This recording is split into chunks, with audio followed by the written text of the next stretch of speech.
रामधारी गुप्ता खंड 1 उच्च गति अभ्यास प्रतिलेखन संख्या 3536 स्पीड 100 शब्द प्रति मिनट। Ready start. महोदय, मुझे इस संबंध में एक बात और कहनी है। वह यह है कि मुझे मुख्य आयुक्त के भाषण के अनुसार यह आशा थी कि सरकार मजदूरों की उन्नति के लिए, उत्थान के लिए, उद्योगों के विकास के लिए और गांवों की स्थिति सुधारने के लिए तकनीकी प्रशिक्षण देने का काम करेगी। लेकिन ऐसा ज्ञात होता है कि आर्थिक शक्ति सीमित होने के कारण इस ओर कार्यवाही करने की संभावना नहीं रही। फिर भी मुझे आशा ही नहीं अपितु पूर्ण विश्वास है कि भविष्य में हमारा मंत्रिमंडल इस ओर अवश्य अविलंब ध्यान देगा। इसी प्रकार से ग्रामीणों की अवस्था सुधारने के लिए सरकार घरेलू उद्योग धंधों को भी बढ़ाएगी, जो अभी तक नहीं के बराबर है। भारत की दृष्टि से कुटीर उद्योग बड़े उद्योगों की अपेक्षा अधिक लाभदायक हैं। पहली बात तो यह है कि भारत एक गरीब देश है और उसके पास इतना पैसा नहीं है कि वह बड़े उद्योगों के लिए पर्याप्त संख्या में बड़ी बड़ी मशीनें मंगवा सके। बड़े उद्योगों के लिए बहुत बड़ी बड़ी महंगी मशीनों की आवश्यकता होती है, जबकि कुटीर उद्योग छोटी छोटी और सस्ती मशीनों से चल जाते हैं। कुटीर उद्योगों के लिए ना तो बहुत बड़ी बड़ी इमारतें बनानी पड़ती हैं और ना ही बहुत महंगी मशीनों की आवश्यकता पड़ती है।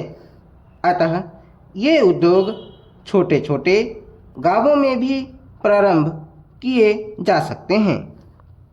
कई उद्योग तो इतनी थोड़ी पूंजी से भी शुरू किए जा सकते हैं कि उतनी पूंजी प्रायः हर किसी व्यक्ति के पास होती ही है।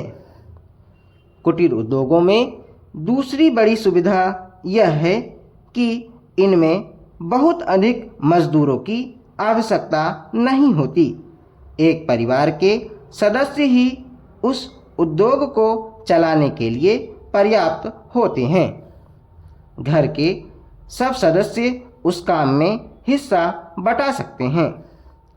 बड़े उद्योगों में प्रत्येक मजदूर को कोई विशेष कार्य सीखना होता है और उस काम में कुशलता प्राप्त करने में उसे काफ़ी समय लग जाता है। तीसरी चीज़ जो मैं आपके सामने रखना चाहूँगा वह यह है कि जो विचार और सुझाव आपके सामने प्रस्तुत किए गए हैं वे एक पवित्र, शुद्ध और जनता व प्रांत के हित को ध्यान में रखकर ही प्रस्तुत किए गए हैं और मुझे पूर्ण विश्वास है कि बिना किसी दलगत भावना के शिकार हुए आप उनकी जांच करेंगे और यदि वे जनहित की कसौटी पर खरे उतरे तो उन पर कार्रवाई करेंगे।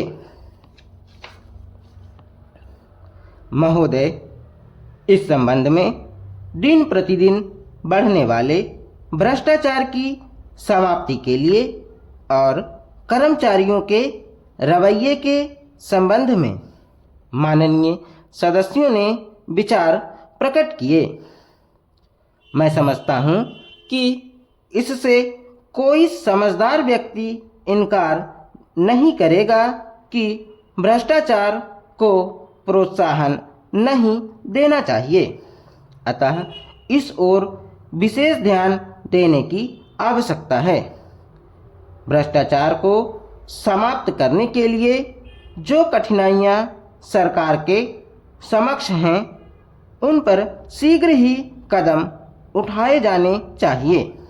यदि सख्ती भी बरतनी पड़े तो चिंता नहीं, हमें ऐसे कदम उठाने ही हैं।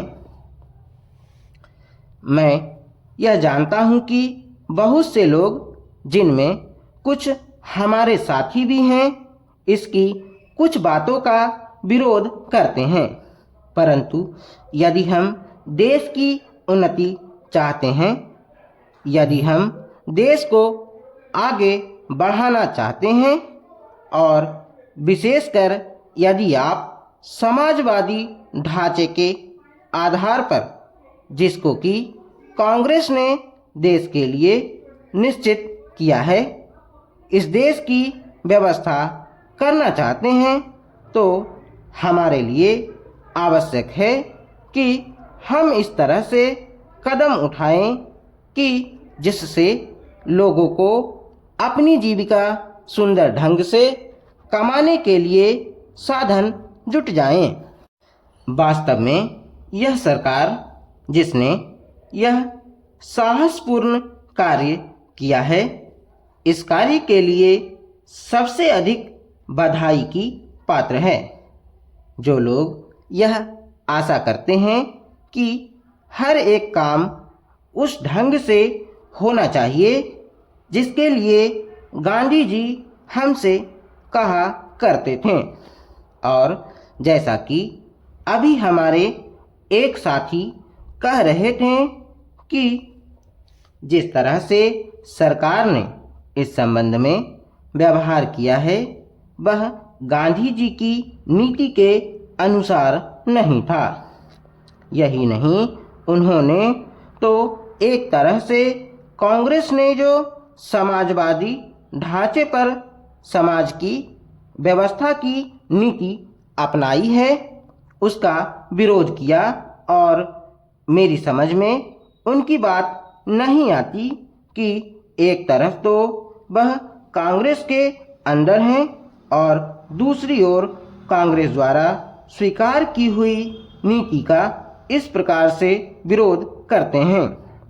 मैं समझता हूं कि वह इस बात को भी जानते होंगे कि कांग्रेस द्वारा इस नीति को स्वीकार कराने वालों में अधिकतर वे ही लोग हैं जो गांधी जी के अनुयायी हैं और उनके सिद्धांतों में विश्वास रखते हैं। ऐसी स्थिति में उनकी वह बात समझ में नहीं आती कि आज सरकार प्रजातंत्र और गांधी जी द्वारा बताए हुए नियमों के अनुसार आचरण क्यों नहीं कर रही है। यह बात बिल्कुल ठीक नहीं है।